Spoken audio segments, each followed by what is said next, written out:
مفتی طارق مسعود special. Ghamidi صاحب نے تو خالصتاً جو حرام سود تھا جس کی کوئی گنجائش نہیں تھی اس کو بھی حلال کر دیا۔ بڑی جرت دلیری کی بات ہے یار، اعلان جنگ ہے اللہ کا سود کے خلاف، کتنی شدید وعیدیں ہیں، کتنے آرام سے حلال کیا۔ ہمارے ایک دوست ہیں، بڑی بحث کی، انہوں نے کہا وہ یہی بزنس کرتے ہیں کرنسی کا نا، ڈالر کو بیچ کے مہنگے داموں خرید، ڈالر کو ہی مہنگے خرید رہے ہوتے ہیں۔ میں ان کو بہت سمجھایا حرام ہے، انہوں نے کہا جناب غامدی صاحب کا فتویٰ۔ میں نے کہا یار غامدی صاحب تو حضرت عیسیٰ علیہ السلام کی حیات کا انکار کرتے ہیں، غامدی صاحب کوئی ریلائیبل مفتی نہیں ہے،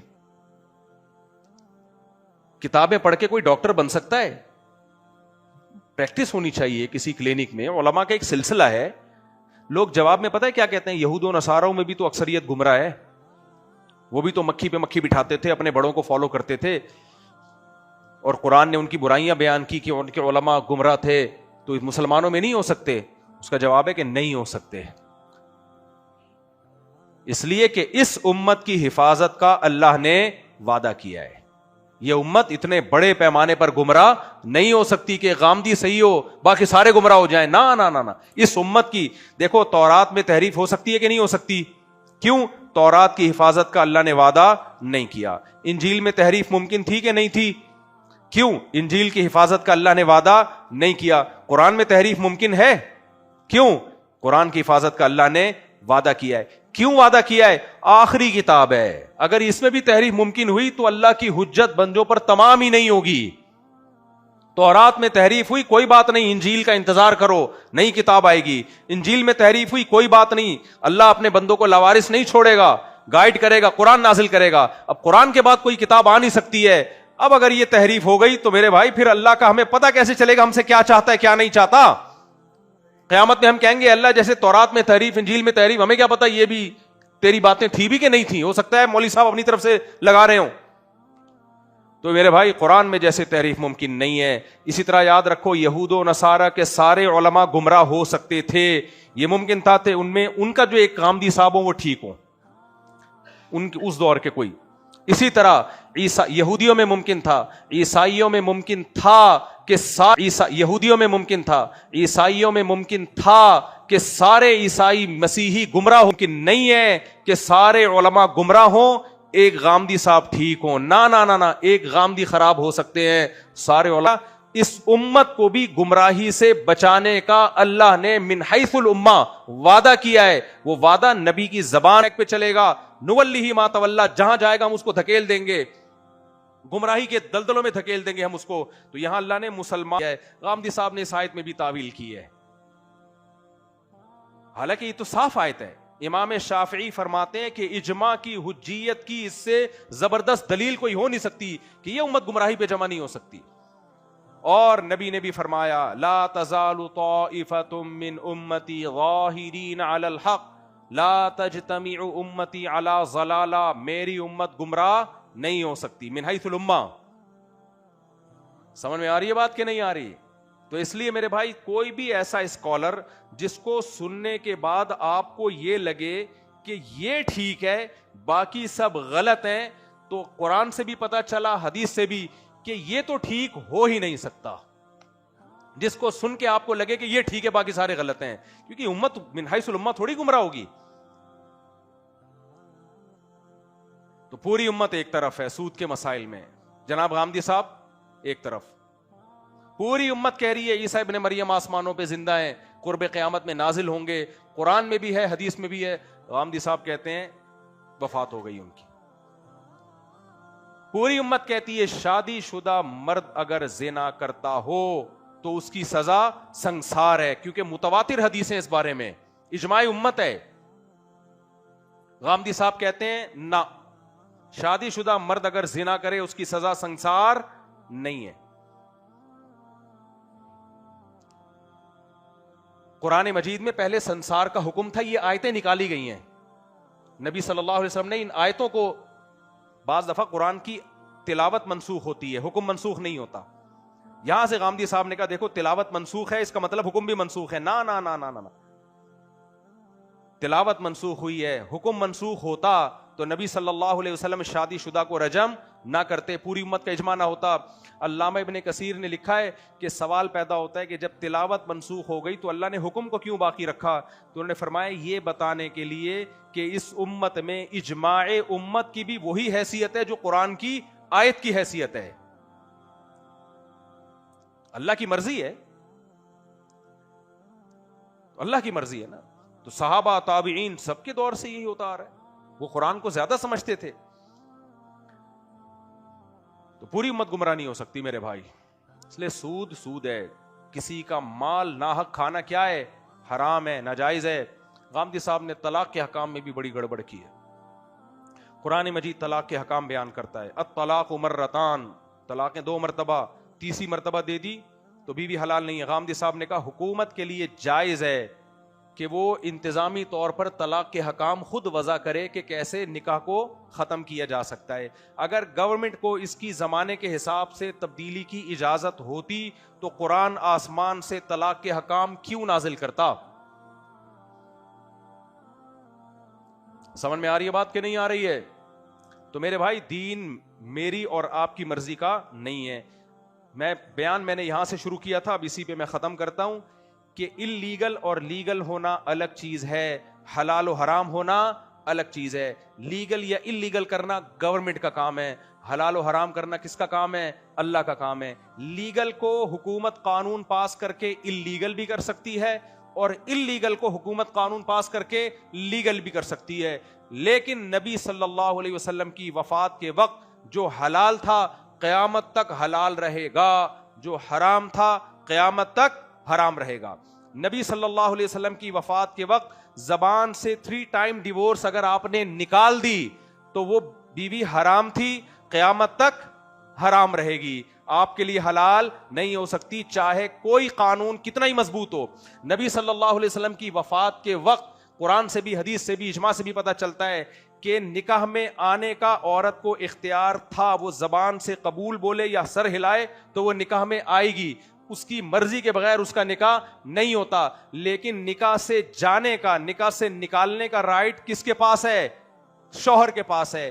گورنمنٹ اگر یہ رائٹ عورت کو دے دے اس کی شرعی طور پر کوئی حیثیت نہیں ہے, کیونکہ اللہ نے بیوی کو یہ کہا ہے کہ تم 2 طرح سے شوہر کی نکاح سے نکل سکتی ہو, یا تو وہ ڈیورس دے یا تم اس سے خلا لو. اور قرآن کہتا ہے خلا میاں بیوی کا ایگریمنٹ ہے, بیوی کی طرف سے مطالبہ ہوگا, شوہر اس مطالبے کو قبول کرے گا اور اس کے معاوضے میں کچھ پیسے لے لے گا یا مہر معاف کروائے گا. دونوں کے ایگریمنٹ سے یہ جدائی ہوگی تو نکاح کیا کہلائے گا؟ ختم کہلائے گا. یہ جو خود بخود کورٹ میں آپ کی بیگم گئی اور جج صاحب نے اس کو تنسیخ نکاح کی ڈگری پکڑا دی, اسلام کی نظر میں اس کی کوئی حیثیت نہیں ہے. یہ بیوی شوہر کے لیے حلال تھی, حلال ہے, اور کسی اور کے لیے حرام تھی. جج کے فیصلے کے بعد بھی کیا رہے گی؟ حرام رہے گی, کیونکہ بیوی کا حلال یا حرام کرنے کا اختیار جج کے پاس نہیں ہے. کس کے پاس ہے؟ اللہ کے پاس.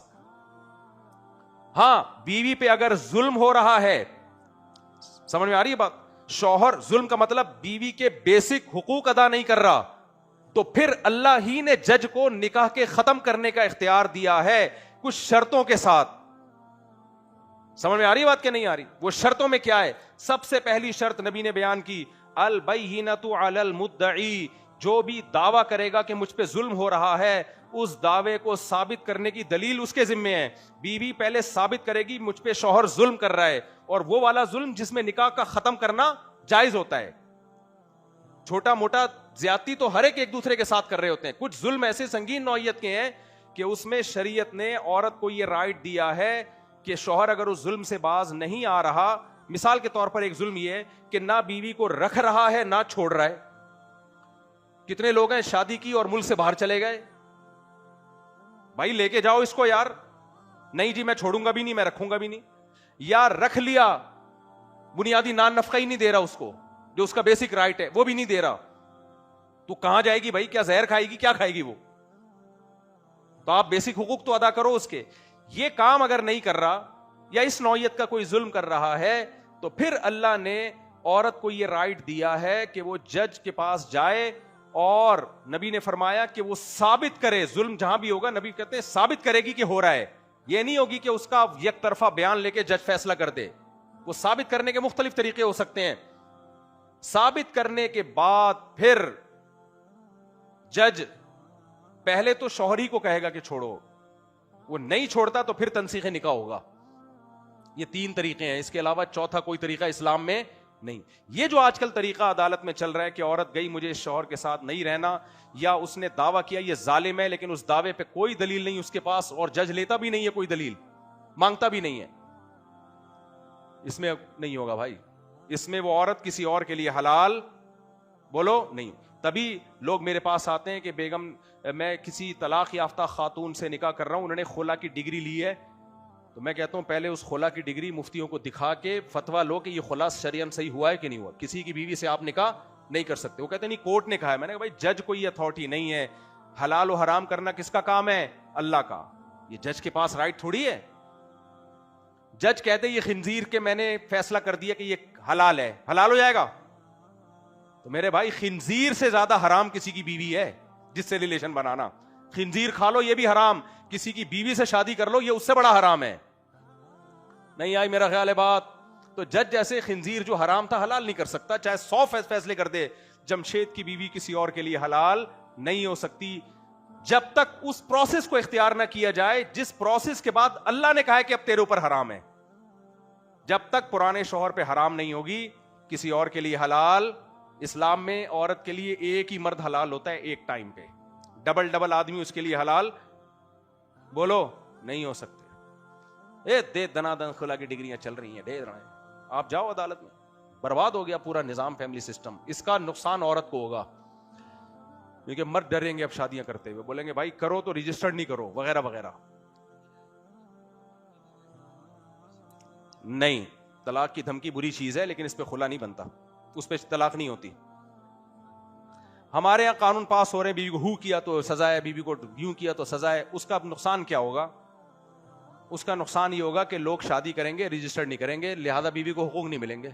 یہ گدے نہیں, گدے کتے دیکھیں آپ نے جو دم ہلانے والے, وہ قوانین جن کے سائیڈ ایفیکٹ ان ملکوں میں نکلے اور برباد ہو گیا ان کا خاندانی نظام, کیونکہ ان کو اپنی تو تعلیم ہے نہیں, اپنے تو کچھ ہے بھی نا. انگلش میں ٹھش پش کچھ پڑھ لیا ان لوگوں نے, گورے کے لاس پڑھ لیے, اور پاگل اسی لاس کو کیا کر رہے ہیں؟ فالو کر رہے ہیں. اٹھا کر پھینک دو باہر گلی میں, نئی تہذیب کے انڈے ہیں گندے. ہم اپنی بچیوں کا نکاح 18 سال سے پہلے بھی کریں گے. میں نے 2 بیٹیوں کا نکاح کیا الحمدللہ. آج 5 سال 10, ایک کو 8 سال ہو گئے, ایک کو 5 سال ہو گئے. اللہ کا بڑا فضل ہے, بڑی خوشی کی زندگی گزار رہی ہیں. سمجھ میں آ رہی ہے بات؟ اور میری کسی بچی کا رشتہ اچھا آیا, میں نہیں دیکھوں گا 18 سال کی ہے, 17 سال کی ہے, 16 سال کی ہے. ابے بھائی یہ جو اسمبلی میں بیٹھے ہوئے لوگ قانون پاس کرنے والے, ان کا کوئی خاندانی نظام نہیں ہے, ان کی کوئی فیملی ویلیوز نہیں ہے. ان کی بچیوں کے بوائے فرینڈ ہوتے ہیں, منہ کالا کر رہی ہوتی ہیں, پکڑے جاتے ہیں تو کہتے ہیں بیٹا ایکچولی اگر آپ اس صوفے پہ کر لیتی, ادھر بیٹھ کے نہ کرتی. جن گدوں گھوڑوں کا یہ نظام ہو وہ ہمیں سمجھا رہے ہیں کہ 18 سال کے بعد کرنی ہے کہ 18 سال سے پہلے کرنی ہے. یہ باپ کا کام ہے, وہ فیصلہ کرے کہ کب کرنی ہے. ویلنٹائن ڈے میں 15 سال کی لڑکیاں بھاگ رہی ہیں, زنا کر رہی ہیں. 15 13 14 سال کی لڑکیوں کو عشق معاشقے ہو رہے ہیں, اور ہم اپنے بیٹوں کی بھی کریں گے. ایک کی تو میں نے کر دی ہے, وہ 17 سال میں بات طے ہوئی تھی, لڑکی والوں نے دیر کی تو کمبخت 18 کا ہو گیا, ورنہ میں 17 میں کر دیتا اس کی. وہ لڑکی والوں نے کی تاخیر کی وجہ سے اس کمبخت کی 18 سال میں کی. میں نے کہا کمبخت 18 میں تو سبھی کرتے, میں نے کیا تیر مار دیا, ورنہ 17 میں کر دیتا اس کی میں. اور 17 کیا 15 میں اچھا رشتہ ملتا نمٹا دیتے. بیٹوں کی بھی کریں گے. ایک کی تو میں نے کر دی ہے, وہ 17 سال میں بات طے ہوئی تھی, لڑکی والوں نے 18 میں تو سبھی کرتے, میں نے کیا تیر مار دیا, ورنہ 17 میں کر دیتا اس کی میں. اور 17 کیا 15 میں اچھا رشتہ ملتا نمٹا. اسمبلیوں میں شراب پی کے آتے ہیں اور ہمیں بتا رہے ہوتے ہیں کہ 18 سال سے پہلے کرنی ہے, کہ ہمارے پاس قرآن ہے, اسلام ہے, تو ہم سے اس معاملے میں غلط جگہ نہیں کر دو جلد بازی میں. جو آ رہے منہ اٹھا کے بچی پکڑا دی, یہ صحیح نہیں ہے. اچھا رشتہ آئے جو نہیں ہے, سسرال کو بھی بتاؤ اس کو کس طرح سے لے کے چلنا ہے. تو اچھا رشتہ آئے تو دائیں بائیں دیکھنے کی ضرورت بولو نہیں. کوئی لیگل کرتے ہوئے موت آ رہی ہوتی ہے, یہ ہمیں بتائیں گے. اور ان کے اپنے گھریلو حالات, ان کی نہ بیگم ان کو پوچھتی ہے کم وقتوں کو, اور نہ ان کی بیٹیاں ان کو tata bye bye daddy how are you, Jamshed how are you fine, یہ چل رہا ہوتا ہے ان گھروں میں. ان کو کیا پتا فیملی ویلیوز کیا ہوتی ہیں. اسلام کا ایک پیارا خاندانی نظام ہے. سمجھ میں آ رہی ہے بات؟ اور باپ بچی کو رخصت مجبوری میں کرتا ہے. کسی باپ کو یہ شوق نہیں ہے کہ اپنے گھر میں سے اپنی بچی کو رخصت کرے, کسی کو شوق نہیں. بچیاں تو گھر کی زینت ہوتی ہیں, اس کے مستقبل کو بنانے کے لیے قربانی دیتا ہے وہ. سمجھ میں آ رہی ہے بات؟ اس کے فیوچر کو بنانے کے لیے. تو باپ سے زیادہ کوئی بچیوں کا خیر خواہ نہیں ہے. حکومت اس معاملے میں ٹانگ اڑانے کی کوشش نہ کرے. لوگ کہہ سکتے ہیں کچھ باپ ظالم بھی تو ہوتے ہیں, حکومت سے زیادہ نہیں ہوتے.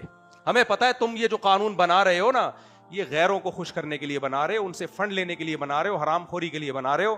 تم یہ قانون قوم کے مفاد کو سامنے, کوئی بچیوں کا خیر خواہ نہیں ہے. حکومت اس معاملے میں ٹانگ اڑانے کی کوشش, یہ غیروں کو, یہ جو جاہل لوگوں نے اور یہ اسلام کا اور عجیب سے چیز بنا دی ہے نا. ایک ہمارے ایک جاننے والے ڈاکٹر ہیں, وہ کہتے ہیں میں نے سنا تھا کہ نافرمان کی روح بہت مشکل سے نکلتی ہے اور جو نیک لوگ ہوتے ہیں ان کی روح آسانی سے نکلتی ہے. تو میں تو جب گیا یورپ میں تو میں نے بہت سے گوروں کو بڑے آرام سے مرتے ہوئے دیکھا اور بہت سے نیک لوگوں کو بڑی مشکل سے مرتے ہوئے دیکھا.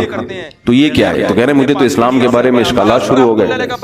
میں نے کہا آپ نے جن سے یہ تقریر سنی ہے نا کہ نیک لوگ کی روح آرام سے نکلتی ہے, بروں کی مشکل سے نکلتی ہے, انہوں نے آدھی بات بتائی ہے, پوری نہیں بتائی. میں نے کہا یہ تو صحابہ کے دور میں نے کہا اگر آپ حدیثیں پڑھ لیتے, ایک آیت سے کبھی تھوڑی مسئلہ حل ہوتا ہے.